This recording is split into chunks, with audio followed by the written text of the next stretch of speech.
Good morning. My name is Ringu Johnny.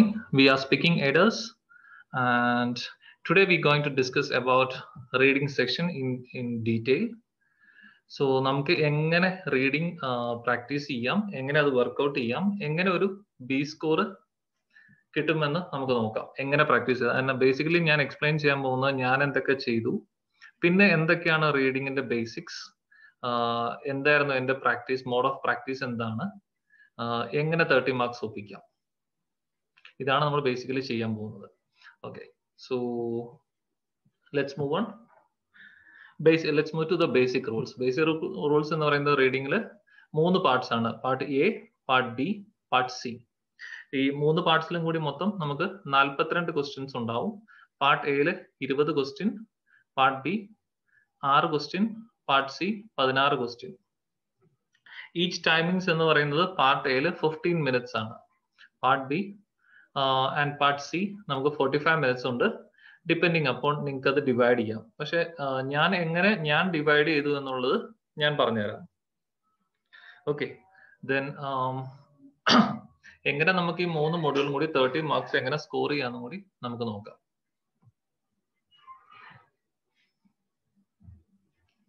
So let's start with part A. Part A നമ്മൾ നേരത്തെ പറഞ്ഞോളം തന്നെ 15 minutes ആണ്. 20 questions ഉണ്ട്. 4 extract ഉണ്ടാവും. 4 എക്സ്ട്രാക്ട് എന്ന് പറയുമ്പോൾ ചിലപ്പോൾ 4 പാരഗ്രാഫ് ആവാം, ചിലപ്പോൾ അതിൽ കൂടുതലും ഉണ്ടാവാം. Like it can be sometime short ആയിരിക്കും, സംടൈം ലോങ് ആയിരിക്കും. ദെൻ അതിനകത്ത് നമുക്ക് വേറെ എക്സ്പെക്ട് ചെയ്യാവുന്ന എന്നാന്ന് വെച്ച് കഴിഞ്ഞാല് ഈ പാർട്ട് ബിയും പാർട്ട് സിയിലോട്ട് എത്തിക്കഴിയുമ്പോൾ പാർട്ട് എയിൽ തന്നെ എ ബി സി ഡിയിൽ ബിയും സിയും വരുമ്പോൾ you can expect some pie or graph ചാർട്ട്സും ചിലപ്പോൾ എക്സ്പെക്ട് ചെയ്യാം. പക്ഷെ മോസ്റ്റ്ലി ഒരു മെഡിക്കൽ കണ്ടീഷൻ ആയിരിക്കും നമുക്ക് എക്സ്പെക്ട് ചെയ്യാവുന്നത്. ഓക്കെ,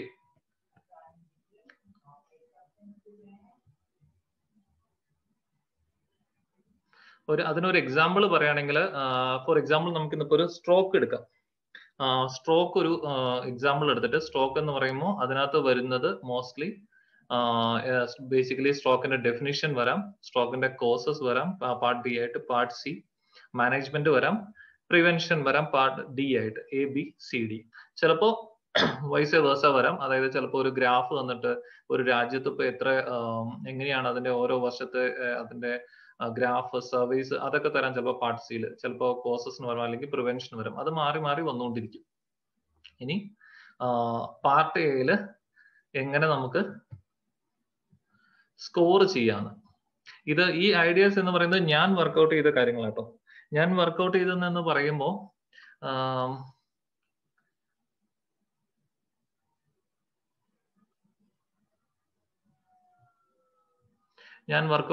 പറയുമ്പോൾ ഇതിനകത്ത് മെയിൻ ആയിട്ടും 15 മിനിറ്റ് നമ്മുടെ കയ്യിലുള്ളത് അല്ലെ. 20 ക്വസ്റ്റ്യൻ നമുക്ക് ആൻസർ ചെയ്യണം. അപ്പോ ആദ്യത്തെ ഒരു 3 മിനിറ്റ് ഞാൻ ഡിവൈഡ് ചെയ്താണ്. കാരണം ഞാൻ ഇനിഷ്യലി 15 മിനിറ്റ് എടുത്ത് പെട്ടെന്ന് 1 മിനിറ്റ് കൊണ്ട് സ്കാൻ ചെയ്ത് റീഡ് ചെയ്ത് അണ്ടർലൈൻ ചെയ്ത് മൊത്തം അണ്ടർലൈൻ ചെയ്യായിരുന്നു. പക്ഷെ അതെനിക്ക് വർക്ക്ഔട്ട് ആവുന്നുണ്ടായിരുന്നു. കാരണം ഞാൻ സ്റ്റാർട്ട് ചെയ്തപ്പോൾ ഏകദേശം ഒരു 20 ക്വസ്റ്റ്യനിൽ ചിലപ്പോൾ ഒരു 4 മാർക്ക് അല്ലെങ്കിൽ 5 മാർക്ക്, പലതും എനിക്ക് കംപ്ലീറ്റ് ചെയ്യാൻ പോലും പറ്റുന്നില്ല. അല്ലെ ചിലപ്പോൾ 13-14 കിട്ടും, ആൻസർ എഴുതാൻ പറ്റും, പക്ഷെ മിക്കതും തെറ്റായിരുന്നു. 5 മാർക്ക് 6 മാർക്ക് ഇൻ ടോട്ടൽ വരുമ്പോൾ മിക്ക മൊഡ്യൂൾസിനും റീഡിങ് 42 വരുമ്പോൾ ഞാൻ 7 മാർക്ക് 8 മാർക്കിലൊക്കെ ഞാൻ സ്റ്റാർട്ട് ചെയ്തത്. സത്യമായിട്ടുള്ള ഒരു കാര്യമാണ്. 7 മാർക്ക് 8 മാർക്ക് എന്റെ ഓൺ എക്സ്പീരിയൻസ് ആട്ടോ ഷെയർ ചെയ്യുന്നത്. പിന്നെ ഗ്രാജുവലി 10, 12 ആയി. അങ്ങനെയാണ്. പിന്നെ ഞാൻ ഇങ്ങനെ ഒരു ഫോർമാറ്റ്, ഞാനിത് സ്വന്തമായിട്ട് നമ്മുടെ ഒരു രീതി, നമുക്ക് കുറെ യൂട്യൂബ് വീഡിയോസ് കാണുമ്പോൾ നമുക്ക് കുറെ ഐഡിയാസ് കിട്ടും, പക്ഷെ എന്റേതായ ഒരു രീതി ഞാൻ ഫോളോ ചെയ്താണ്. അപ്പോ 3 മിനിറ്റ് എടുത്തിട്ട് അത് മൊത്തം വായിക്കുക. പാർട്ട് എയിലെ എ ബി സി ഡി എന്നുള്ള 3 മൊഡ്യൂൾസും നന്നായിട്ടൊന്ന് വായിക്കുക. എന്നിട്ട് അതിനെ കീവേഡ്സ് നമ്മൾ അണ്ടർലൈൻ ചെയ്യുക. കീവേഡ്സ് എന്തൊക്കെയാണ് അണ്ടർലൈൻ ചെയ്യേണ്ടതെന്ന് കുറച്ച് കഴിയുമ്പോൾ ഞാൻ അടുത്ത ഇതിനകത്ത് ഞാൻ പറഞ്ഞുതരാം കറക്റ്റ് ആയിട്ട് എന്തൊക്കെയാണ് ഞാൻ അണ്ടർലൈൻ ചെയ്ത കീവേഡ്സ്, എങ്ങനെ നമുക്ക് വർക്ക്ഔട്ട് ആവും എന്നുള്ളൊരു നമുക്ക് എങ്ങനെ വർക്ക്ഔട്ട് ആവും എന്നുള്ള ഒരു ലിങ്ക്, ടിപ്സ് ഞാൻ മുന്നോട്ട് പോകുമ്പോൾ ഞാൻ പറഞ്ഞുതരാം. പിന്നെ അത് കഴിഞ്ഞിട്ട് നമുക്ക് ഒരു മൊഡ്യൂൾ വെച്ച് ജസ്റ്റ് ഒന്ന് പ്രാക്ടീസും ചെയ്ത് നോക്കാം. ഈ മൊഡ്യൂൾ എന്ന് പറയുമ്പോൾ OIT ഒഫീഷ്യൽ മൊഡ്യൂൾ ഒന്നുമല്ല, ഞാൻ തന്നെ ഗൂഗിളിൽ നിന്ന് നമ്മൾ കുറച്ച് പാർട്സ് അവിടെ നിന്ന് ഇവിടെ നിന്നൊക്കെ എടുത്തിട്ട് നമ്മളൊരു പാർട്ട് A ഉണ്ടാക്കിയിട്ട് നമ്മളത് എങ്ങനെ സ്കാൻ ചെയ്ത് സ്കിം ചെയ്യാനും അതിനകത്ത് എങ്ങനെ ആൻസേഴ്സ് കണ്ടെത്താനും നമുക്ക് ഈ സെഷൻ കഴിഞ്ഞ് കഴിയുമ്പോൾ ഒരു ട്രയൽ നോക്കാം. ഓക്കെ, ദെൻ അപ്പൊ നമ്മൾ 3 മിനിറ്റ് നമ്മൾ പാർട്ട് എയിൽ എടുത്തു സ്കാൻ ചെയ്ത് പ്രോപ്പർ ആയിട്ട്. ഇനിയിപ്പോ സ്പീഡായിട്ട് നല്ല സ്പീഡായിട്ട് വായിക്കാൻ പറ്റുന്നവരാണെങ്കിൽ, സ്കാൻ ചെയ്യാൻ പറ്റുന്നവരാണെങ്കിൽ ഓക്കെ, മനസ്സിലാക്കുന്നുണ്ടെങ്കിൽ ഓക്കെ 2 മിനിറ്റ്. ഇറ്റ്സ് ഡിപ്പെൻഡ്, അത് നമ്മുടെ ഓരോരുത്തരുടെ സ്കില്ല് അനുസരിച്ചിരിക്കും. ഞാൻ സാധാരണ ഇനിഷ്യൽ തുടങ്ങുമ്പോൾ 3 മിനിറ്റ് എടുക്കുമായിരുന്നു. അത് കഴിഞ്ഞിട്ട് പതിയെ 2-2.5 മിനിറ്റ് കൊണ്ടൊക്കെ നമുക്ക് ചെയ്യാൻ പറ്റുമായിരുന്നു. അപ്പൊ ബാക്കി നമുക്ക് റിമൈനിങ് ഇത്രയുണ്ട്. എത്ര മിനിറ്റ് ബാക്കിയുണ്ട്? നമുക്ക് 12 മിനിറ്റ് ബാക്കിയുണ്ട്. ഈ 12 മിനിറ്റിൽ നമുക്ക് എഗെയിൻ അതിനെ ഒരു 10 മിനിറ്റും 2 മിനിറ്റും എന്നുള്ള രീതിയിൽ നമുക്ക് ഡിവൈഡ് ചെയ്യാം. ഒറ്റ സെക്കൻഡ്.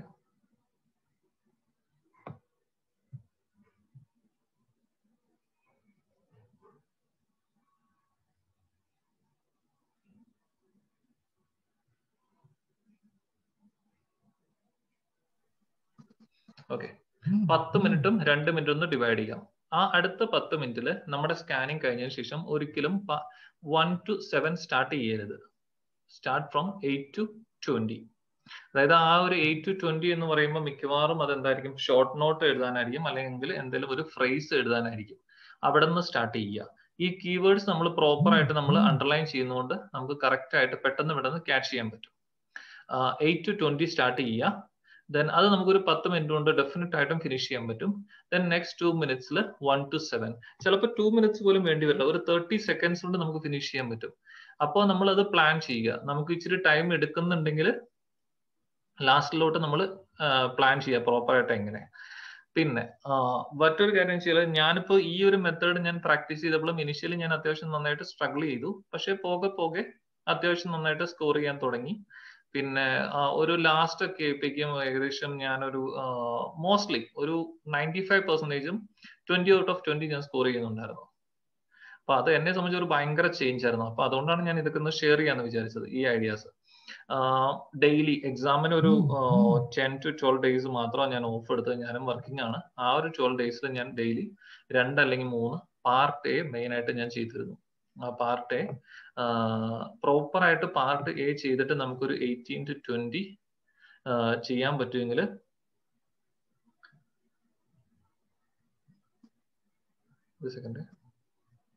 ചെയ്യാൻ പറ്റുമെങ്കിൽ പകുതി കാര്യം നമ്മൾ കിട്ടി.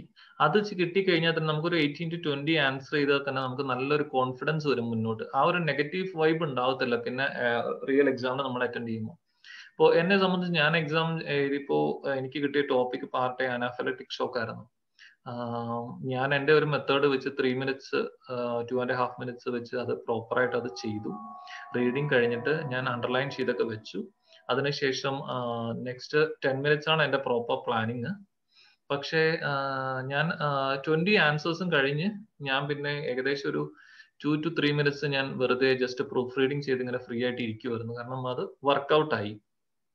ചിലപ്പോൾ പെട്ടെന്ന് നമുക്ക് വർക്കൗട്ട് ആവണമെന്നില്ല, പക്ഷെ പ്രാക്ടീസ് ചെയ്യുക. The more you practise the more easy it will be. പിന്നെ ഇത് എങ്ങനെ നമുക്കിത് ചെയ്യാന്ന് ഓർത്ത് കഴിഞ്ഞാല്, ഇപ്പൊ ഒരു ഫോർ എക്സാമ്പിൾ സ്ട്രോക്കിന്റെ ഒരു ഡെഫിനേഷൻ വന്നു. അപ്പൊ പാർട്ട് എ പാർട്ടില് പാര 1 എയില് നമുക്ക് അവിടെ എന്തായാലും ഒരു ഡെഫിനേഷൻ ഉണ്ടാവും, സയൻസ് ആൻഡ് സിംപ്റ്റംസ് ഉണ്ടാവും. അപ്പൊ അത് അവിടെ എന്ത് ചെയ്യണമെന്ന് വെച്ച് കഴിഞ്ഞാല് ജസ്റ്റ് അതിന്റെ സൈഡിൽ ഒരു ഇത് എഴുതി വെക്കുക. അതായത് ഡെഫിനിഷൻ ആണോ അല്ലെങ്കിൽ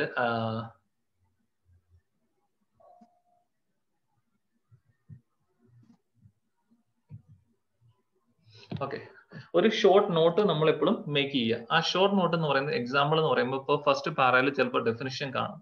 ഡെഫിനിഷൻ കാണുമ്പോൾ അവിടെ DEF എന്നൊന്ന് എഴുതി വെക്കുക. ഇല്ലെങ്കിൽ അതിന്റെ മലയാളം വാക്ക് എന്താണെന്ന് വെച്ചാൽ അത് എഴുതി വെക്കുക. ഇല്ലെങ്കിൽ ചെയ്യാവുന്ന അടുത്തത് ഇപ്പൊ ചിലപ്പോൾ അവിടെ കുറച്ച് സയൻസ് ആൻഡ് സിംപ്റ്റംസ് കൊടുത്തിട്ടുണ്ടാവും. ആ സയൻസ് ആൻഡ് സിംപ്റ്റംസ് ആ സൈൻസ് ആൻഡ് സിംറ്റംസ് അവിടെ എഴുതാം. എന്നിട്ട് വേണമെങ്കിൽ ഇപ്പൊ നമ്മൾ കുറച്ച് വീക്കാന്ന് ഓർത്തോളൂ. ഇപ്പോ അവിടെയാണെങ്കിൽ നമുക്ക് എസ് ബാർ എസ് എന്ന് എഴുതാം. ഇല്ലെങ്കിൽ അതിന്റെ സൈഡിൽ പതിയെ മലയാളത്തിൽ എഴുതിക്കോളൂ രോഗലക്ഷണങ്ങളെന്നോ, അല്ലെങ്കിൽ നിങ്ങൾക്ക് മനസ്സിലാക്കാവുന്ന കീവേഡ് എന്താണെന്ന്. അത് നിങ്ങൾ പ്രാക്ടീസ് ചെയ്യുമ്പോൾ പോകെ പോകെ നിങ്ങൾക്ക് ശരിയാവും. ഇനി അടുത്തൊരു ബി പാരഗ്രാഫിലോട്ട് വന്നു, എക്സ്ട്രാക്ട് ബിയിലോട്ട് വന്നപ്പോൾ അവിടെ ചിലപ്പോൾ കോസസ് ആയിരിക്കും തന്നിരിക്കുന്നത്.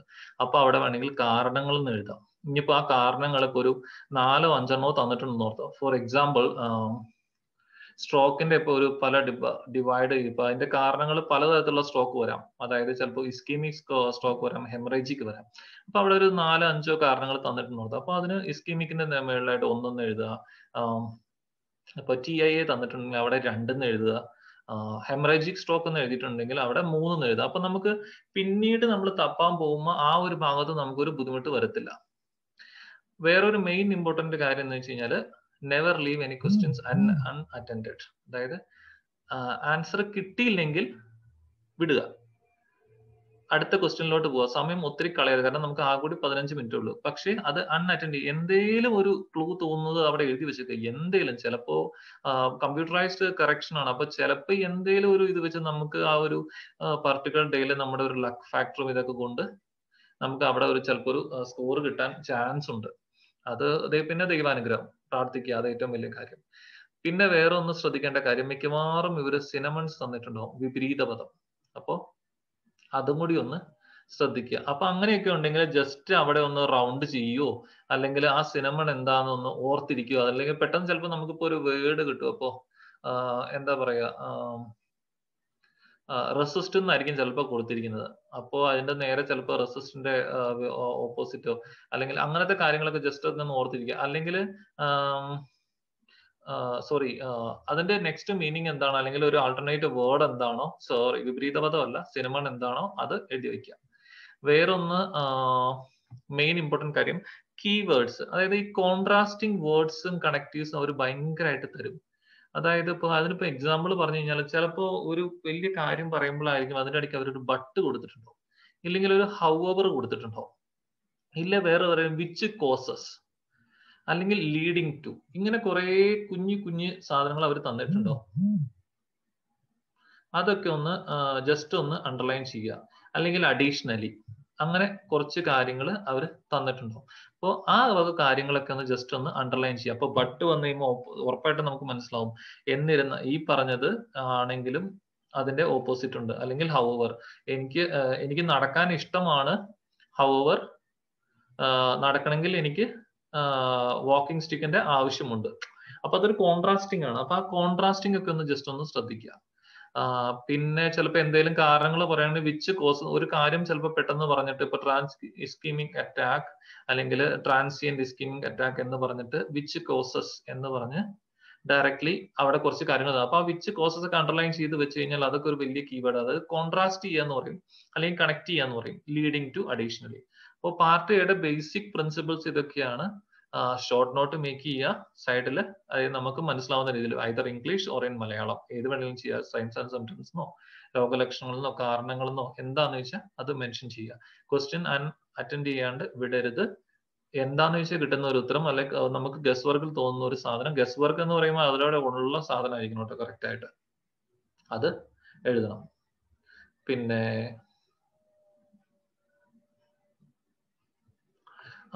അതേപോലെ തന്നെ സിനമൺസ് ശ്രദ്ധിക്കുക, keywords, contrasting words and connectives. Okay, clear ആണെന്ന് വിചാരിക്കുന്നു part A. Coming to part B, നമ്മൾ തിരിച്ച് ഒരു വട്ടം കൂടി പോകുന്നതായിരിക്കും കേട്ടോ. ഇനി പാർട്ട് എയില് എക്സാമിന് ശരിക്കും അറിഞ്ഞിരിക്കേണ്ട ഒരു കാര്യം, ചിലപ്പോൾ ഫസ്റ്റ് ടൈമേഴ്സ് ആയിരിക്കും, ചിലപ്പോൾ മുന്നേ എഴുതിയിട്ടുണ്ടാവും. പാർട്ട് എയില് അവര് ആദ്യം നമുക്ക് 2 ബുക്ക്ലെറ്റ് ആയിട്ടാണ് തരിക. ക്വസ്റ്റ്യന്റെ ബുക്ക്ലെറ്റ് ഒന്ന്, ആൻസർ ബുക്ക്ലെറ്റ് ഒന്ന്, 2 ഡിഫറെന്റ് ബുക്ക്ലെറ്റ്സ് ആണ്, അത് അറിഞ്ഞിരിക്കുക. അപ്പോ നോക്കി അതൊക്കെ ശ്രദ്ധിക്കണം. നമ്മുടെ പേരും കാൻഡിഡേറ്റ് നമ്പറോ അല്ലെങ്കിൽ പാസ്പോർട്ട് നമ്പറോ എന്താ എൻട്രി ചെയ്യേണ്ടതെന്ന് വെച്ചാൽ അതൊക്കെ കറക്റ്റ് ആയിട്ട്, അതൊക്കെ ഓൾറെഡി നമുക്കൊക്കെ ഇവിടെ അവർ ഓൾറെഡി പ്രിന്റഡ് എൻട്രി ചെയ്തിട്ടുണ്ടായിരുന്നു. അപ്പൊ നാട്ടിൽ അത് ചെയ്യണോ വേണ്ടോ എന്ന് എനിക്ക് അറിയത്തില്ല. അപ്പൊ അതൊക്കെ ഒന്ന് ശ്രദ്ധിക്കുക. 2 ബുക്ക്ലെറ്റ് ആണ് കിട്ടുന്നത്. ആദ്യം ക്വസ്റ്റ്യൻ ബുക്ക്ലെറ്റ് തരും, പിന്നെ നമുക്ക് കണ്ടന്റ് ഉള്ള പാരഗ്രാഫ്സ് ഉള്ള ബുക്ക്ലെറ്റ് തരും. സോറി, ആൻസർ അല്ല, എക്സ്ട്രാക്ട് ബുക്ക്ലെറ്റ് തരും. അതനുസരിച്ച് നമ്മൾ നോക്കി ചെയ്യുക. പാർട്ട് ബിയിലോട്ട് വരും 15 മിനിറ്റ്സ്, കറക്റ്റ് 15 മിനിറ്റ്സിൽ അവരത് മേടിക്കും കേട്ടോ. വേറെ എന്തെങ്കിലും നമ്മൾ എക്സ്ട്രാ അഡീഷണൽ എഴുതാൻ നിന്ന് കഴിഞ്ഞ് കഴിഞ്ഞാൽ അത് നമ്മൾ അനാവശ്യ പ്രോബ്ലത്തിലോട്ട് നമ്മൾ വഴിവെക്കും. ഇനി coming to part B, part ബിയിൽ നമുക്ക് പുതിയൊരു ബുക്ക്ലെറ്റാണ് തരുന്നത്. പാർട്ട് ബിക്കും പാർട്ട് സിക്കും വേണ്ടി പുതിയൊരു ബുക്ക്ലെറ്റും അതിനൊരു ആൻസേഴ്സും, അത് അതിനകത്ത് നമുക്ക് തന്നെ, ഇതിനകത്ത് നമുക്ക് ആ ബുക്ക്ലെറ്റിന്റെ അകത്ത് തന്നെ ABCD ആണ്, അതിനകത്ത് തന്നെ നമുക്ക് ആൻസർ മാർക്ക് ചെയ്യാവുന്നതാണ്. കറുപ്പിക്കണം, നന്നായിട്ട് റൗണ്ടിൽ നന്നായിട്ട് കറുപ്പിക്കുക. ഫുൾ ആ ഒരു റൗണ്ട് ആയിട്ട് തന്നിരിക്കുന്ന ABCD ഏതാണ് അത് ഫുൾ ആയിട്ട് കംപ്ലീറ്റ് ആയിട്ട് കറുപ്പിക്കുക. എഗെയിൻ ഇവിടെ 45 minutes ആണ് ഉള്ളത്. 22 questions ഉണ്ട്. പാർട്ട് ബിയിൽ 6 questions ആണ് ഉള്ളത്. പ്രാക്ടീസ് ഫോർ ടൈം എന്ന് പറയുന്നത് പലരും പറയും 10 മിനിറ്റ്, 12 മിനിറ്റ്, 15 മിനിറ്റ് എന്നൊക്കെ പറയും. ഞാൻ 10 മിനിറ്റ് കൊണ്ട് നോക്കുമ്പോൾ മിക്കവാറും എനിക്കൊന്നും കിട്ടാറുണ്ടായിരുന്നില്ല. അല്ലെങ്കിൽ ചിലപ്പോൾ കൂടുതൽ സമയം, ചിലപ്പോൾ ഒന്നും മനസ്സിലാവത്തില്ല. ചില ടാസ്ക് എന്ന് പറഞ്ഞാൽ ഭയങ്കര ഡിഫിക്കൽട്ട് ആയിരിക്കും. ഫോർ എക്സാമ്പിൾ, ചിലപ്പോൾ ഇപ്പോൾ ഒരു കാൻഡിഡ ഓറിസ് ഒരു ടോപ്പിക് ആയിരിക്കും തന്നിരിക്കുന്നത്. അപ്പൊ അതിന്റെ എക്സ്പ്ലനേഷൻ കാര്യങ്ങളൊക്കെ ചിലപ്പോൾ വായിക്കുമ്പോൾ ഒരു സാധനം മനസ്സിലാവത്തില്ല. ഭയങ്കര കൺഫ്യൂസിങ് ആയിരുന്നു എന്നെ സംബന്ധിച്ച്. പാർട്ട് എനേക്കായും ബുദ്ധിമുട്ടായിരുന്നു പാർട്ട് ബി. അപ്പോൾ അങ്ങനെയൊക്കെ വരുമ്പോൾ ഞാൻ പ്രാക്ടീസ് നോക്കിയപ്പോൾ ഞാൻ ടൈമർ വെച്ച് നോക്കി, ഞാൻ അവസാനം 15 മിനിറ്റ് വെക്കാൻ തുടങ്ങി. 15 മിനിറ്റ് വെക്കുമ്പോൾ അതിനകത്ത് തന്നെ ഒരു 2 മുതൽ 2.5 മിനിറ്റ് ഈച്ച് ക്വസ്റ്റ്യനും അറ്റൻഡ് ചെയ്യാൻ ശ്രമിക്കുക. ശരിക്കും നന്നായിട്ട് വായിക്കുക ക്വസ്റ്റ്യൻ, ആ ക്വസ്റ്റ്യനും വായിക്കുക, പാരഗ്രാഫും വായിക്കുക. ഇനി ഇതിനകത്ത് നമുക്ക് ഉപയോഗിക്കാവുന്ന ടിപ്സ് എന്ന് പറയുന്നത്, ഞാൻ ഫോളോ ചെയ്ത മെത്തേഡാണ്. എത്ര കണ്ട് നിങ്ങൾക്ക് കംഫർട്ടബിൾ ആവുമെന്ന് എനിക്കറിയത്തില്ല, പക്ഷെ നമുക്ക് ചെയ്യാവുന്ന ഒരു ഞാൻ ചെയ്ത കാര്യം വർക്ക്ഔട്ട് ചെയ്തതാണ്. ആദ്യമേ ക്വസ്റ്റ്യൻ നോക്കണ്ട, ആൻസേഴ്സ് നോക്കണ്ട, പാരഗ്രാഫ് വായിക്കുക. പാർട്ട് എയിൽ ചെയ്ത പോലെ തന്നെ പാരഗ്രാഫ് വായിക്കുക. പാരഗ്രാഫ് വായിച്ചു കഴിയുമ്പോൾ നമുക്ക് എന്തായാലും മനസ്സിൽ ഒരു ചെറിയൊരു ഐഡിയ തോന്നും. ആ തോന്നുന്ന ഐഡിയ സൈഡിൽ ഒരു കീവേഡ് ആയിട്ട് എഴുതി വെക്കുക. എഗെയിൻ നിങ്ങൾക്ക് മലയാളത്തിൽ എഴുതണമെങ്കിൽ മലയാളത്തിൽ എഴുതാം. അപ്പൊ കാൻഡിഡ ഓറിസ് കിട്ടി കഴിയുമ്പോൾ അതിനകത്ത് ഐസൊലേഷൻ വേണം, ടയർ 2 ഐസൊലേഷൻസ് വേണം, ഇന്ന പ്രിക്കോഷൻസ് വേണം, അല്ലെങ്കിൽ ഏപ്രൺ യൂസ് ചെയ്യണം, ഗൗൺ യൂസ് ചെയ്യണം. അപ്പൊ കുറച്ച് ഒരു ബേസിക് ഐഡിയ കിട്ടും. അത് അതിന്റെ സൈഡിൽ ജസ്റ്റ് ഒന്ന് എഴുതി വെക്കുക. കീ പോയിന്റ് തോന്നുന്ന കാര്യം. അഗൈൻ മറക്കരുത്, നമുക്ക് മറ്റേ പാർട്ട് എ പോലെയല്ല, നമ്മൾ 2 മിനിറ്റ് അല്ലെങ്കിൽ 2.5 മിനിറ്റ് നമ്മൾ യൂസ് ചെയ്യുന്നുണ്ട് ഈച്ച് ക്വസ്റ്റ്യൻ. അപ്പൊ ഒരു ചെറിയ ഷോർട്ട് നോട്ട് എഴുതാനായിട്ട് സമയം എന്തായാലും കിട്ടും. അത് യൂട്ടിലൈസ് ചെയ്യുക. ആ പാരഗ്രാഫ് വായിച്ചു കഴിഞ്ഞാൽ നമുക്കൊരു ഷോർട്ട് നോട്ട് കിട്ടിക്കഴിയുമ്പോൾ, അല്ലെങ്കിൽ ഒരു ഷോർട്ട്, ഇപ്പോൾ അതിപ്പോ എന്താണ് നിങ്ങൾക്ക് മനസ്സിലാവും, എന്തും ആയിക്കോട്ടെ, അത് ജസ്റ്റ് സൈഡിൽ ഒന്ന് എഴുതി വെക്കുക. അത് കഴിഞ്ഞതിന് ശേഷം ക്വസ്റ്റ്യൻ നോക്കുക, ആൻസർ നോക്കുക. ഈ ക്വസ്റ്റ്യൻ നോക്കി കഴിഞ്ഞ് കഴിയുമ്പോൾ ആൻസറിന് മുൻപ് നമുക്ക് നമ്മുടെ മനസ്സിൽ ഒരു ഉത്തരം തോന്നും. ചിലപ്പോൾ അത് ശരിയാവായിരിക്കാം, ചിലപ്പോൾ അത് തെറ്റായിരിക്കാം. അതുകൊണ്ട് അത്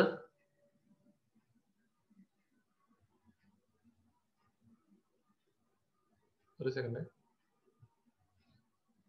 ഓക്കെ, അപ്പൊ അതുകൊണ്ട് ജസ്റ്റ് ക്വസ്റ്റ്യൻ നോക്കുക, പിന്നെ ആൻസേഴ്സ് നോക്കുക. ഈ ആൻസേഴ്സ് നോക്കുമ്പോൾ നമുക്ക് 3 ചോയ്സ് ഉള്ളത്, A, B, C. അതിനകത്ത് മിക്കവാറും ഒന്ന് ടോട്ടലി റോങ്, അല്ലെങ്കിൽ ഒരു ഓപ്പോസിറ്റ് ആയിട്ടുള്ള ഒരു സംഭവമായിരിക്കും അവർ പറയുന്നത്. അതായത് ചിലപ്പോൾ ഇപ്പോൾ കാൻഡിഡ ഓറിസിന്റെ സെന്റൻസ് ഇങ്ങനെ ആയിരിക്കും, in Candida auris a patient need not to be isolated എന്നായിരിക്കും. പക്ഷെ പെട്ടെന്ന് നമ്മൾ നോക്കുമ്പോൾ നീഡ് നോട്ട് എന്നുള്ള NOT എന്നുള്ള വാക്ക് ചിലപ്പോൾ നമ്മൾ ശ്രദ്ധിക്കില്ല. ഒരു സിമ്പിൾ എക്സാമ്പിൾ ആണ് ഇപ്പൊ തോന്നിയ ഒരു കാര്യം പറയുന്നത്, അത് നമ്മൾ ശ്രദ്ധിക്കില്ല, നമ്മൾ പെട്ടെന്ന് അതങ്ങ് കർപ്പിക്കും. പക്ഷെ അടുത്തതിൽ ചിലപ്പോൾ ആ നീഡിന് പകരം വേറൊരു വാക്കായിരിക്കും തന്നിരിക്കുന്നത്. ഷുഡ് ബി എന്നോ അങ്ങനെ എന്തെങ്കിലുമൊക്കെ ആയിരിക്കും ചിലപ്പോൾ തന്നിരിക്കുന്നത്. അപ്പൊ അതായിരിക്കും ചിലപ്പോൾ കറക്റ്റ് ആൻസർ, അതാണ് ക്വസ്റ്റ്യൻ എങ്കിൽ. അപ്പൊ നമ്മൾ ചിലപ്പോൾ ടോട്ടലി ഓപ്പോസിറ്റ് തരും, അല്ലെങ്കിൽ സിനമൺസ് വേർഡ് വേറെ ഒരു മീനിങ്, അതായത് ഒരു വേറെ ഓപ്പോസിറ്റ് അല്ല, ആ ഒരു വാക്കിന്റെ തന്നെ വേറെ ഒരു മീനിങ് ഉള്ള ഒരു വാക്ക് തരും നമുക്ക്. ഇനിയിപ്പോ ഈവൻ നമുക്കത് നോക്കിയിട്ട് സ്റ്റിൽ കൺഫ്യൂസ്ഡ് ആണെങ്കിൽ നമ്മുടെ മനസ്സിൽ ഒരു ഐഡിയ ഉണ്ടല്ലോ, ആ പാര ജസ്റ്റ് ഒന്നും കൂടി ക്വിക്കായിട്ട് ഒന്ന് റീഡ് ചെയ്ത് നോക്കുക. എന്നിട്ട് നമുക്ക് ഉത്തരം കിട്ടും. കിട്ടിയില്ലെങ്കിൽ ലീവ് ദ ക്വസ്റ്റ്യൻ, അവിടെ ലീവ് ചെയ്യുക, move on to the next question. അതാണ് ഏറ്റവും ഇമ്പോർട്ടന്റ് ആയിട്ടുള്ള കാര്യം. അപ്പോൾ ബേസിക്കലി പാരഗ്രാഫ് ആദ്യം വായിക്കുക, എന്നിട്ട് ഒരു ചെറിയ നോട്ട് റെഡി ചെയ്യുക. ആ സൈഡിൽ ചെറുതായിട്ട് എന്താണെന്ന് വെച്ചാൽ എഴുതി വെക്കുക, നമുക്ക് എന്താ തോന്നിയതെന്ന് വെച്ച് കഴിഞ്ഞാൽ അത് എഴുതി വെക്കുക. അത് കഴിഞ്ഞ് ക്വസ്റ്റ്യൻ നോക്കുക, ഫൈനലി ക്വസ്റ്റ്യൻ നോക്കുക, ആൻസർ നോക്കുക. ഔട്ട് ഓഫ് 3 ചോയ്സ് എന്ന് പറയുന്നത് ABC ആയിരിക്കും. ആ ABCയിൽ നമുക്ക് തോന്നുന്ന ഉത്തരം വേണമെങ്കിൽ കറുപ്പിക്കേണ്ട, സൈഡിൽ ടിക്ക് ചെയ്തോളൂ. എന്നിട്ട് അതൊന്നും കൂടി ഒന്ന് റീവാലുവേറ്റ് ചെയ്യുക, ഇത് തന്നെയാണോ എന്നൊക്കെ നോക്കുക. കാരണം ഞാൻ എക്സാം ചെയ്ത സമയത്ത് ഒരു അഡ്വെന്റിന്റെ കാര്യം പറഞ്ഞിരുന്നു. അവിടെ പാരഗ്രാഫിൽ ഇൻ അഡ്വെന്റ് എന്നാണ് തന്നിരുന്നത്, പക്ഷേ ക്വസ്റ്റ്യൻ അഡ്വെന്റ് എന്നായിരുന്നു. അങ്ങനെ എന്തോ ഒരു ചെറിയൊരു സ്ലൈറ്റ് ഡിഫറൻസ് ഉണ്ടായിരുന്നു. അപ്പൊ നമ്മൾ പെട്ടെന്ന് ആദ്യമേ വേറൊരു ഉത്തരം എഴുതി വെച്ചു. പിന്നെ രണ്ടാമത് അതൊന്ന് പ്രൂഫിന് സമയം കിട്ടിയപ്പോൾ ജസ്റ്റ് ഒന്ന് നോക്കിയപ്പോൾ മനസ്സിലായി ഓക്കെ ഇത് ഇങ്ങനെയാണ് മാറിയതാണ്. അങ്ങനെ കറക്റ്റ് ചെയ്യാൻ പറ്റി.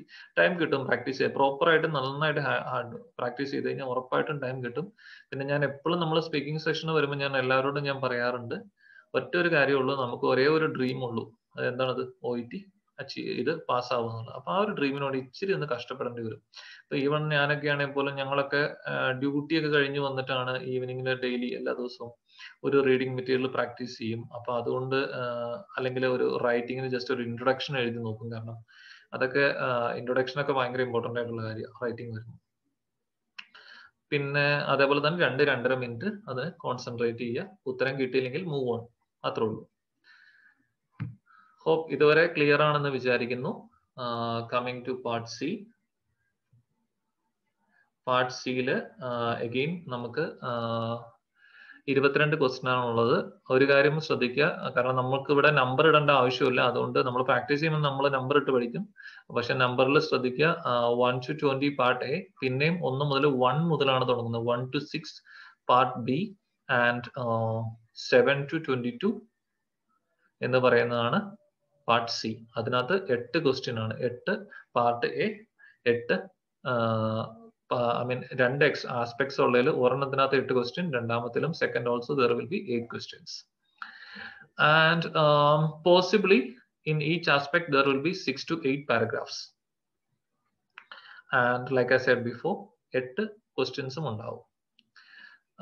ഓപ്ഷൻസ് എന്ന് പറയുന്നത് 4 ചോയ്സ് ആണ്, A, B, C, D. ഇവിടെയും ഒരു കാര്യം ഉണ്ടാവും, ഒരു ഉത്തരം എപ്പോഴും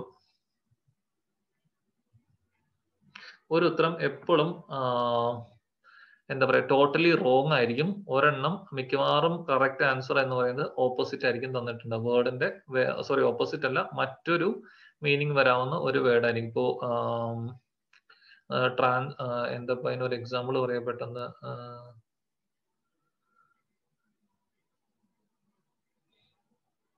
അതായത് ഒരു വാക്കിന്റെ എന്തായാലും ഇപ്പോ ഒന്നും പെട്ടെന്ന് വരുന്നില്ല. എന്തായാലും ഒരു വേറൊരു വാക്കായിരിക്കും അവർ പകരം തന്നിട്ടുണ്ടാവുക. പിന്നെ നമ്മൾ അപ്പോ 1 by 1 ക്വസ്റ്റ്യൻസ് നോക്കുക. ഇവിടെ നമ്മൾ പാർട്ട് ബി ചെയ്ത പരിപാടിയല്ല ചെയ്യുന്നത്. നമ്മൾ നേരെ തിരിച്ച് പാർട്ട് സി ചെയ്യുന്നത് എന്താണെന്ന് വെച്ച് കഴിഞ്ഞാൽ, നമ്മൾ ആദ്യമേ ക്വസ്റ്റ്യൻ വായിക്കുക, ആൻസർ നോക്കണ്ട, പിന്നെ പാരഗ്രാഫ് വായിക്കുക, എന്നിട്ട് ആൻസേഴ്സ് നോക്കുക. ഇവിടെയും നമുക്ക് യൂസ് ചെയ്യാവുന്ന ഒരു മെത്തേഡ് എന്ന് വെച്ചാൽ, പാർട്ട് സിയിലേക്ക് എത്തുമ്പോൾ സത്യം പറഞ്ഞാൽ എല്ലാവർക്കും പതിയെ ബോർ അടിക്കാൻ തുടങ്ങും, മടുക്കാൻ തുടങ്ങും, ടയർഡ് ആയിരിക്കും, അല്ലെങ്കിൽ ഇത് എങ്ങനെയാലും ഒന്ന് തീർന്നു മതി എന്നൊക്കെ വിചാരിക്കും. അപ്പോൾ മലയാളം മീനിങ് എഴുതി വെക്കുക. പറ്റുമെങ്കിൽ പാരഗ്രാഫിന്റെ എന്താ ആ ഒരു ഫസ്റ്റ് പാരയുടെ കണ്ടന്റ് എന്താന്ന് വെച്ചാൽ അത് എഴുതി വെക്കുക. അത് എഴുതി വെക്കുമ്പോൾ തന്നെ നമുക്കൊരു ചെറിയൊരു ഐഡിയ ഒക്കെ നമുക്ക് മനസ്സിലാവും. അതായത് നമുക്ക് എന്താണ് ആ പാര എന്താ പറയുന്നതെന്ന് വെച്ച് കഴിഞ്ഞാൽ നമുക്ക് ജസ്റ്റ് ഒരു ചെറിയൊരു ക്ലൂ നമുക്ക് കിട്ടും. അത് സൈഡിൽ എഴുതി വെക്കുക. അതനുസരിച്ച് ഉത്തരങ്ങൾ നോക്കി പോവുക. ഇവിടെ മിക്കവാറും ഒരു 95% ഒരു ഉത്തരം കംപ്ലീറ്റ്ലി റോങ് ആയിരിക്കും. ബാക്കി 3 എണ്ണോ ഏകദേശമൊക്കെ ഒന്ന് വരുന്നുണ്ടാവുള്ളൂ. ആൻസറിനുമായിട്ട് ഒരു റിലേറ്റ് ചെയ്യാവുന്ന അത് വരുന്നുള്ളൂ. അതാണ് part C. Coming to part C tips എന്ന് പറയുന്നത്, ഫസ്റ്റ് ആൻഡ് മെയിൻ കാര്യം എന്ന് പറയുന്നത്, പാർട്ട് സിയിൽ പാരഗ്രാഫ്, പണ്ടൊക്കെ ആ ഒരു പാരഗ്രാഫിന് OET 10 അവർ നമ്പേഴ്സ് തരുമായിരുന്നു പാരഗ്രാഫിന്. ഞാനിങ്ങനെ പ്രാക്ടീസ് മെറ്റീരിയൽസിൽ കണ്ടിട്ടുണ്ട്. പക്ഷെ നമുക്കിപ്പോൾ നമ്പേഴ്സ് തരത്തില്ല. 1, 2, 3, 4, 5, 6, 7, 8 എന്ന് പാരഗ്രാഫ് സൈഡിൽ നമ്പർ എഴുതിയിടുക. അത് എന്തിനാന്ന് വെച്ച് കഴിഞ്ഞാല്, നമ്മളിപ്പോ ഒരു ക്വസ്റ്റ്യൻ നോക്കി, അടുത്ത ക്വസ്റ്റ്യൻ നോക്കി, അപ്പൊ ആദ്യത്തെ 2-3 വലിയ പ്രശ്നം ഉണ്ടാവത്തില്ല. ഒരു 4-മത്തെ 5-മത്തേക്ക് എത്തുമ്പോൾ പിന്നെ നമുക്ക് പാരഗ്രാഫിന്റെ ഒരു കൺഫ്യൂഷൻ വരും. ആ ഒരു കൺഫ്യൂഷൻ ഒന്ന് ഒഴിവാക്കാൻ വേണ്ടിയാണ് നമ്പർ ചെയ്യുന്നത്. ഇതൊക്കെ സാധാരണ എല്ലാവരും ചെയ്യാറുള്ളതെന്ന് ഞാൻ വിശ്വസിക്കുന്നു. പക്ഷെ അതൊന്ന് ശ്രദ്ധിക്കുക. പിന്നെ അടുത്ത കാര്യം എന്ന് പറയുന്നത്, മോസ്റ്റ്ലി നമ്മുടെ ടാസ്ക് മിക്കവാറും ഒന്നൊരു മെഡിക്കൽ കണ്ടീഷനും അല്ലെങ്കിൽ ഒരു റിസർച്ചോ അല്ലെങ്കിൽ സർവേ എന്തായിരിക്കും. ഇവിടെ ഞാൻ നിങ്ങൾക്ക് പറയാൻ പോകുന്ന ഒരു മെയിൻ ടിപ്പ് എന്ന് പറയുന്നത്, മോസ്റ്റ്ലി നിങ്ങൾ അപ്ലൈ ചെയ്യാറുണ്ടോ എന്ന് എനിക്കറിയത്തില്ല. നമുക്ക് വേണ്ടത് നമുക്ക് 30 മാർക്കാണ്. അപ്പൊ എന്താ ചെയ്യേണ്ടതെന്ന് വെച്ചാൽ, മിക്കവാറും റിസർച്ച് എന്ന് പറഞ്ഞ ഒരു മെറ്റീരിയൽ ഭയങ്കര ബുദ്ധിമുട്ടായിരിക്കും. മെഡിക്കൽ കണ്ടീഷനാണ് നമുക്ക് കുറച്ചും കൂടി ഈസി ആയിട്ട് റിലേറ്റ് ചെയ്യാൻ പറ്റുന്നത്. അപ്പോൾ രണ്ട് ടാസ്കും എടുത്ത് നോക്കുക, രണ്ട് ആസ്പെക്റ്റും എടുത്ത് നോക്കുക. ചിലപ്പോൾ ഒന്ന് റിസർച്ച് കൺകഷൻ ആയിരിക്കും, മെഡിക്കൽ കണ്ടീഷൻ ചിലപ്പോൾ ഒരു ഒരു ഏട്രിയൽ ഫിബ്രിലേഷനെ കുറിച്ചുള്ള ഒരു ചെറിയൊരു സർവേ ഡീറ്റെയിൽസ് ആയിരിക്കും. അപ്പൊ നമുക്ക് ഒബ്വിയസ്ലി നമുക്ക് ഏട്രിയൽ ഫിബ്രിലേഷനെ കുറിച്ചാണ് കുറച്ചും കൂടി ഈസി. അപ്പോൾ ഫസ്റ്റ് അതെടുത്ത് ചെയ്യാൻ നോക്കുക.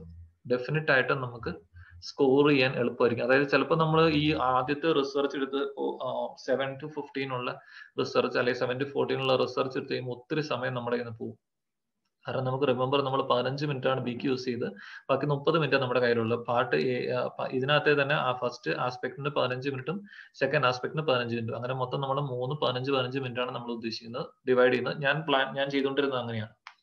അപ്പൊ നമുക്ക് ആ ഈസി ആയിട്ടുള്ള ഏതാണോ നമ്മൾ നോക്കുമ്പോൾ നമുക്ക് എന്തായാലും മനസ്സിലാവും. ഇപ്പോ ഒരു സാധനം ഇപ്പൊ രണ്ട് കണ്ടീഷൻ കണ്ടുകഴിയുമ്പോൾ ഇപ്പൊ നമ്മളിപ്പോ കുറെ പ്രാക്ടീസ് ഉണ്ട്. ഇപ്പോ ഒമാലി സുമാബ് എന്നൊക്കെ പറഞ്ഞിട്ട് നേരത്തെ ഒരു പ്രാക്ടീസ് മെറ്റീരിയൽ ഒക്കെ ഉണ്ടായിരുന്നു. അതൊക്കെ എന്ന് പറഞ്ഞു കഴിഞ്ഞാല് കണ്ണടച്ചുകൊണ്ട് മെറ്റീരിയൽ, ഒരു രക്ഷയില്ല. അപ്പൊ അങ്ങനത്തെയൊക്കെ കാണുമ്പോൾ തന്നെ നമുക്കറിയാം ഇവിടെ നമുക്കൊരു രക്ഷയില്ല. അപ്പൊ ചിലപ്പോൾ അടുത്തത് നമുക്ക് എന്തായാലും കുറച്ച് ഈസി ആയിരിക്കും. അപ്പൊ അതെടുത്ത് ആദ്യമേ ചെയ്യുക. അപ്പൊ എന്താ ഗുണം എന്ന് വെച്ചാൽ നമുക്ക് കുറച്ചും കൂടി മാർക്സ് സ്കോർ ചെയ്യാൻ പറ്റും, അതേപോലെ ടൈം സേവ് ചെയ്യാൻ പറ്റും, ബുദ്ധിമുട്ടുള്ളതിന് കൂടുതൽ സമയം ഇടാൻ പറ്റും. ചിലപ്പോൾ നമുക്ക് ആ ഈസി ആയിട്ടുള്ള ഒരു ടാസ്ക് നമുക്ക് 10 മിനിറ്റ് കൊണ്ട് ഫിനിഷ് ചെയ്യാൻ പറ്റും, അല്ലെങ്കിൽ 8 മിനിറ്റ് കൊണ്ട് ഫിനിഷ് ചെയ്യാൻ പറ്റും, 12 മിനിറ്റ് കൊണ്ട് ഫിനിഷ് ചെയ്യാൻ പറ്റും. Anyways 3 minute, 5 minute, 3 minute, 7 minute നമുക്ക് സേവ് ചെയ്ത് കഴിഞ്ഞാൽ ഡിഫിക്കൽട്ട് ആയിട്ടുള്ള അത്രയും കൂടി കുറച്ചും കൂടി കൂടുതൽ ടൈം നമുക്ക് കൊടുക്കാം. എഗെയിൻ നേരത്തെ പറഞ്ഞോണം 4 ചോയ്സ് ആണുള്ളത്. ഒരെണ്ണം 90% തെറ്റായിരിക്കും.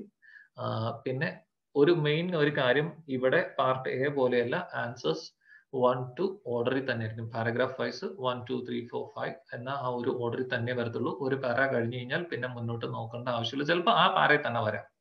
മിക്കവാറും അവർ ഇന്ന പാരാഗ്രാഫ് എന്ന് അവർ പറഞ്ഞിട്ടുണ്ടാവും. ഇനി വന്നിട്ടില്ലെങ്കിൽ ചിലപ്പോൾ ആ പാരയിൽ തന്നെ വരാം.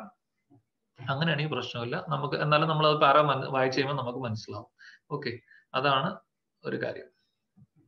അപ്പോൾ ഇതാണ് പാർട്ട് സിയുടെ മെയിൻ ആയിട്ടുള്ള ഒരു കാര്യം. പിന്നെ പറഞ്ഞോണം തന്നെ അത് ഓർക്കുക. പിന്നെ ചെയ്യാവുന്ന വേറൊരു കാര്യം എന്താ വെച്ച് കഴിഞ്ഞാൽ, പാർട്ട് ബി ആൻഡ് സി ഇല്ലേ, പാർട്ട് ബി ആൻഡ് സി എടുത്തിട്ട് നമുക്കിപ്പോ ജസ്റ്റ് ഒന്ന് പാർട്ട് ബിയിലേക്കൂടെ ഒന്ന് ഓടിച്ചു നോക്കുക. പാർട്ട് സിയിലെ 2 ആസ്പെക്ട്സ് ഉണ്ട്, അതും ജസ്റ്റ് ഒന്ന് ഓടിച്ചു നോക്കുക. അപ്പൊ നോക്കുക, ഓക്കെ, ചിലപ്പോൾ ഇതിനകത്ത് ഏതെങ്കിലും ഒരു പാർട്ട് ചിലപ്പോൾ എളുപ്പം തോന്നുകയാണെങ്കിൽ അതെടുത്ത് ആദ്യമേ ചെയ്തു. കാരണം ചിലപ്പോൾ നമുക്ക് അവിടെ ആയിരിക്കും അഷ്വേർഡ് മാർക്ക് കിട്ടാൻ പോകുന്നത്. അപ്പൊ അതെടുത്ത് ആദ്യമേ ചെയ്തു. പാർട്ട് സിയിലെ ചിലപ്പോൾ ഏതെങ്കിലും ഒരു ആസ്പെക്ട് ആയിരിക്കും, ഈ പറഞ്ഞ ചിലപ്പോൾ ഒരു ബെഡ് സോറിനെ കുറിച്ചായിരിക്കും. ചിലപ്പോൾ നമുക്ക് അതായിരിക്കും കുറച്ചും കൂടി ഈസി ആയിട്ട് റിലേറ്റ് ചെയ്യാൻ പറ്റുന്നത്. അല്ലെങ്കിൽ ഒരു എക്സീമിയോ ഏതെങ്കിലും ഒരു കണ്ടീഷനെ കുറിച്ചായിരിക്കും, അല്ലെങ്കിൽ അതിനെക്കുറിച്ച് ആരെങ്കിലും എന്തെങ്കിലും പറയുന്നതായിരിക്കും. അപ്പൊ അത് അങ്ങനെ വരികയാണെങ്കിൽ ആദ്യമേ അതെടുത്ത് ചെയ്തു വെച്ചോ, അതിന്റെ ആൻസർ ചെയ്തു വെച്ചോ.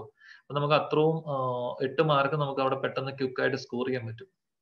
അപ്പൊ ഇമാജിൻ നമ്മളിപ്പോ പാർട്ട് എയിൽ നമുക്കിപ്പോ ഏകദേശം ഒരു 18 എണ്ണം ശരിയായി എന്ന് ഓർത്തു. അപ്പൊ ഇവിടുത്തെ ഒരു പാർട്ടിൽ നമുക്ക് ഈസി ആയിട്ട് 8 മാർക്ക് കിട്ടി കഴിഞ്ഞാൽ നമ്മൾ C+ലോട്ട് എന്തായാലും എത്തി. ബാക്കി പിന്നെ ഒരു 4 മാർക്ക് ബാക്കിത്തെ 8 മാർക്ക് 14 ഒപ്പിച്ചാൽ മതി. ഓക്കെ, അപ്പോ ആ ഒരു കാര്യം ശ്രദ്ധിക്കുക. പിന്നെ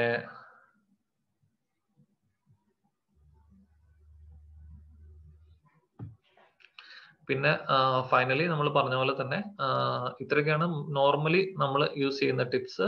വർക്ക്ഔട്ട് ആവാമെന്ന് പ്രതീക്ഷിക്കുന്നു. അപ്പോൾ പ്രാക്ടീസ് മോർ, ഞാൻ പറയുകയാണെങ്കിൽ മോർ ആയിട്ട് നമ്മൾ പാർട്ട് എ പ്രാക്ടീസ് ചെയ്യുക. If you can score 18 to 20, rest നമുക്ക് ഭയങ്കര ഈസി ആയിട്ട് ഒരു 10 അല്ലെങ്കിൽ 12 മാർക്ക് നമുക്ക് സുഖമായിട്ട് കിട്ടും.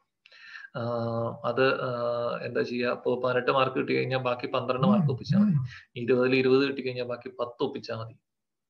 അതെന്തായാലും. അതുപോലെ നമ്മളത് ഈ പാർട്ട് എ പ്രോപ്പർ ആയിട്ട് ചെയ്താൽ തന്നെ നമുക്കൊരു കോൺഫിഡൻസ് ആയിരിക്കും. പിന്നെ അല്ലെങ്കിൽ ഇപ്പൊ അത് കറക്റ്റ് ആയിട്ട് കിട്ടിയില്ലെങ്കിൽ പിന്നീട് ചെയ്യുന്ന പാർട്ട് ബിയും സിയും എന്ന് പറയുന്നത് നമ്മൾ ഒരു നെഗറ്റീവ് വൈബിലായിരിക്കും അത് ചെയ്യാൻ പോകുന്നത്. അപ്പോൾ അത് നമുക്ക് ആ ഒരു കംഫർട്ട് സോൺ കിട്ടത്തില്ല. ചിലപ്പോൾ അവിടെയൊക്കെ ആയിരിക്കും നമ്മൾ പോകുന്നത്. ഇനിയിപ്പോ ഈവൻ ലിസണിങ് നമുക്ക് പ്രോപ്പർ ആയിട്ട് ചെയ്യാൻ പറ്റിയില്ല, അപ്പൊ നമ്മളൊരു നെഗറ്റീവ് മൈൻഡ് അങ്ങനെ എടുക്കണ്ട. ഇത് അങ്ങ് ചെയ്ത് കഴിഞ്ഞാൽ ചിലപ്പോൾ ലിസണിങ് C+ ചെയ്തിട്ട് ബാക്കി 3 നമുക്ക് ബി കിട്ടുമോ? അല്ലെങ്കിൽ നമുക്ക് ലക്ക് ഉണ്ടെങ്കിൽ നമുക്ക് ചിലരൊക്കെ UK അയർലൻഡ് ഒക്കെ നോക്കുന്നവരായിരിക്കും. അല്ലാത്തവർക്കാണ് മറ്റേ പ്രശ്നം വരുന്നത്. അപ്പൊ അതൊക്കെ ശ്രദ്ധിക്കുക. പിന്നെ മെയിൻ സക്സസ് എന്ന് പറയുന്നത് പാർട്ട് എ തന്നെയാണ് മെയിൻ സക്സസ്, നമ്മുടെ മന്ത്ര. ദെൻ ഫൈനലി എക്സ്ട്രാ കുറച്ച് ടിപ്സും കൂടി എന്ന് പറയുന്നത്, ഒരു ചെറിയ ഹാബിറ്റ് ഓഫ് റീഡിങ് ശ്രമിക്കുക. കാരണം എനിക്ക് ആ ഒരു ഹാബിറ്റ് ഉണ്ടായിരുന്നു കേട്ടോ, നേരത്തെ മുതൽ ചെറിയൊരു ഹാബിറ്റ് ഉണ്ട്. പിന്നെ വേറെ ഒരു കാര്യം എന്ന് പറയുന്നത്, എത്ര കണ്ട് വർക്കൗട്ട് ആവുമെന്ന് അറിയത്തില്ല, യൂട്യൂബില് കുറച്ച് ലിസണിങ്ങിന്റെ തന്നെ ഈ ഓഡിയോസ് ഇല്ലേ, ഓഡിയോസ് നമ്മൾ നടക്കാൻ പോകുമ്പോഴൊക്കെ ജസ്റ്റ് ഒന്ന് കേട്ടുകൊണ്ടേ ഇരിക്കുക. അപ്പൊ ചിലപ്പോൾ കുറെ വേർഡ്സ് ഒക്കെ നമുക്ക് കിട്ടും. അല്ലെങ്കിൽ കുറെ റിസർച്ച് മെറ്റീരിയൽസ്, ഇപ്പൊ ABCയോ അങ്ങനെ JNO അങ്ങനെ ഓസ്ട്രേലിയയുടെ കുറെ ഇതുണ്ടല്ലോ, ജേണൽസ്, അതൊക്കെ എടുത്ത് ജസ്റ്റ് ഒക്കെ ഒന്ന് പറ്റുമെങ്കിൽ വായിച്ചു നോക്കുക. ഇനി അതൊന്നും പറ്റില്ലെങ്കിൽ WW ഉണ്ട് ഇതിനകത്ത് യൂട്യൂബില്, അതിന്റെ സ്പീച്ചുകളൊക്കെ കേൾക്കുക. അതൊക്കെ എന്തായാലും കണ്ടന്റ് ഒക്കെ ഇപ്പൊ എല്ലാം കറക്റ്റ് ആയിട്ട് പ്രോപ്പർ ഫാമിലി ഓറിയന്റഡ് കണ്ടന്റ്സ് ആണ് അവർ തരുന്നത്. അപ്പൊ ആ സ്പീച്ച് ഒക്കെ കേട്ട് കഴിഞ്ഞാൽ തന്നെ നമുക്ക് കുറെ ലിസണിങ്, റീഡിങ് കാര്യങ്ങളൊക്കെ, കുറെ വേർഡ്സും കാര്യങ്ങളൊക്കെ ക്യാച്ച് ചെയ്യാൻ പറ്റും. സോ പിന്നെ വേറൊരു ചെയ്യേണ്ട ഒരു കാര്യം എന്ന് പറയുന്നത്, ഒരു ചെറിയൊരു നോട്ട്ബുക്ക് ഒപ്പിക്കുക. ഞാൻ ചെയ്ത കാര്യമാണ്. എനിക്ക് അങ്ങനെ ഒരു ചെറിയൊരു നോട്ട്ബുക്ക് ഉണ്ട്. അതിനൊരു എക്സാമ്പിൾ പറയുകയാണെങ്കിൽ പാർട്ട് സിയിലോട്ടൊക്കെ വരുമ്പോൾ നമുക്ക് ഇപ്പോൾ ഒരു എക്സാമ്പിൾ ഞാൻ ഇവിടെ നിന്നുണ്ട്, യൂബിക്യൂറ്റിയസ് എന്ന് പറയും. അതായത് അങ്ങനെ ഒരു വാക്ക് മിക്കവാറും ഞാൻ പ്രാക്ടീസ് ചെയ്ത്, ഞാൻ മൊത്തം ഒരു 35 മുതൽ 38 റീഡിംഗ് മെറ്റീരിയൽ പ്രാക്ടീസ് ചെയ്തിട്ടുണ്ട് മൊത്തം. ഇനിഷ്യലി ഞാൻ നേരത്തെ പറഞ്ഞ പോലെ തന്നെ കുറച്ച് സ്ട്രഗിൾ ആയിരുന്നു. പക്ഷെ ഗ്രാജുവലി അവസാനമൊക്കെ എത്തിയപ്പോൾ ഏകദേശം ഡെഫിനറ്റ് ആയിട്ടും ഒരു 32 to 35, സം മൊഡ്യൂൾസ് ഒരു 38 to 40 സ്കോർ ചെയ്തിട്ടുണ്ട്. എക്സാമിന് നമുക്ക് 400 ഉണ്ടായിരുന്നു. ഈസിലി മാനേജ് ചെയ്തു. കാരണം ഞാൻ പാർട്ട് കഴിഞ്ഞപ്പോൾ തന്നെ എനിക്ക് ഫുൾ കോൺഫിഡന്റ് ആയിരുന്നു ഞാൻ. അതായത് 20 out of 20 എന്റെ കയ്യിലുണ്ട്. ബാക്കി എനിക്ക് ഒപ്പിച്ചാൽ മതി. ഈവൻ പാർട്ട് സിയിൽ കുറച്ച് ഡിഫിക്കൽട്ട് ആയിരുന്നു ഒരു പാർട്ട്, പക്ഷെ ഒരു പാർട്ട് കുറച്ച് എളുപ്പമായിരുന്നു. അപ്പൊ ഞാൻ ആദ്യമേ എടുത്ത് എളുപ്പമുള്ള ആ പാർട്ട് ചെയ്തു വെച്ചു. വന്നിട്ട് മറ്റു പാർട്ട് ചെയ്ത് ടൈം കംപ്ലീറ്റ് ചെയ്യാൻ പറ്റിയോന്ന് ചോദിച്ചു കഴിഞ്ഞാൽ, സത്യം പറഞ്ഞു കഴിഞ്ഞാൽ ഒരു ഡിഫിക്കൽട്ട് ആയിട്ടുണ്ടായിരുന്ന ഒരു പാർട്ട് കൺകഷനെ കുറിച്ചായിരുന്നു. ആ പാർട്ടിന്റെ മൊത്തം പറ്റിയില്ല. അപ്പൊ അവസാനത്തെ ഒരു 3 എണ്ണം പറ്റിയില്ല. അപ്പൊ ഞാൻ ജസ്റ്റ് എടുത്ത് എഴുതി വെച്ചു. അത് വർക്ക്ഔട്ട് ആയോ വർക്ക്ഔട്ട് ആയില്ല എന്ന് എനിക്കറിയത്തില്ല. അപ്പൊ ഈ പറഞ്ഞോണം ഞാൻ ആ എളുപ്പമുള്ളത് ആദ്യമേ ചെയ്തു വെച്ചത് കൊണ്ട് ഈസി ആയിരുന്നു, സ്കോർ ചെയ്യാൻ പറ്റി. പിന്നെ വേറെ അങ്ങനെ ഒരു വാക്കാണ് എലിഫന്റ് ഇൻ ദ റൂം. അതായത് അതിന്റെ മീനിങ് എന്ന് പറഞ്ഞാൽ ഒബ്വിയസ് ആയിട്ട് എന്തെങ്കിലും ഒരു പ്രോബ്ലം ഉണ്ട്, അല്ലെങ്കിൽ ഡിഫിക്കൽറ്റീസ് ഉണ്ട്. ഇത് ചിലപ്പോൾ ഇറ്റ് എന്ന് പറയുന്നത് വാട്ട് ഡസ് ഇറ്റ് മീൻ, അല്ലെങ്കിൽ what does it elephant in the room mean, അങ്ങനെയൊക്കെ തന്നിട്ടുണ്ടാവും. അങ്ങനെയൊക്കെ തരുമ്പോൾ ഇതൊക്കെ നമ്മൾ ബുക്കിൽ എഴുതി വെച്ച് കഴിഞ്ഞാൽ, അതിന്റെ മീനിങ് എഴുതി വെച്ച് കഴിഞ്ഞാൽ ഒരു ഗുണം വെച്ചാൽ നമുക്ക് ലാംഗ്വേജ് വൈസ് കുറച്ചും കൂടി ഇമ്പ്രൂവ് ചെയ്യാൻ പറ്റും. പിന്നെ കുറെ വേർഡ്സിന്റെ അർത്ഥം പറയാൻ പറ്റും. അങ്ങനെ കുറെ ഉണ്ട്. പിന്നെ ഇവിടെ ചെയ്യാവുന്ന കുറെ കാര്യങ്ങൾ, ഷോർട്ട് ഫോംസ് യൂസ് ചെയ്യുക വൈൽ റീഡിങ്. അതായത് ഇപ്പോ ഫോർ എക്സാമ്പിൾ പറയും ഇൻക്രീസ് ഡിക്രീസ് എന്നൊക്കെ അവർ കൊടുത്തു കഴിഞ്ഞാൽ അതിന്റെയൊക്കെ ജസ്റ്റ് ആരെ ചെയ്തിട്ട് വെച്ചേക്കുക അവിടെ. അപ്പൊ പെട്ടെന്ന് നമ്മൾ ടാസ്കിൽ ഇപ്പൊ എസ്പെഷ്യലി പാർട്ട് എയിലൊക്കെ അങ്ങനെ കണ്ടുപോകുമ്പോൾ സ്കാനിങ് ആണ്, ക്വിക്ക് സ്കാനിങ്. അപ്പൊ ആ ആരെ കൊടുത്തിട്ടുണ്ടെങ്കിൽ നമുക്ക് മനസ്സിലാവും ചിലപ്പോൾ ആ ഭാഗത്ത് അവിടെ നമ്മളത് കണ്ടിട്ടുണ്ട്. ഇൻക്രീസ് എന്നുള്ള വേർഡ് അവിടെയാണ്. സ്വന്തമായിട്ട് കുറെ കീവേഡ്സ് കണ്ടുപിടിക്കുക നിങ്ങൾക്ക് ആപ്റ്റ് ആയിട്ടുള്ളത്. പിന്നെ മെയിൻ കാര്യം നേരത്തെ പറഞ്ഞതാണ്, do not spend too much time on one question. If you can find it, leave it open. Finally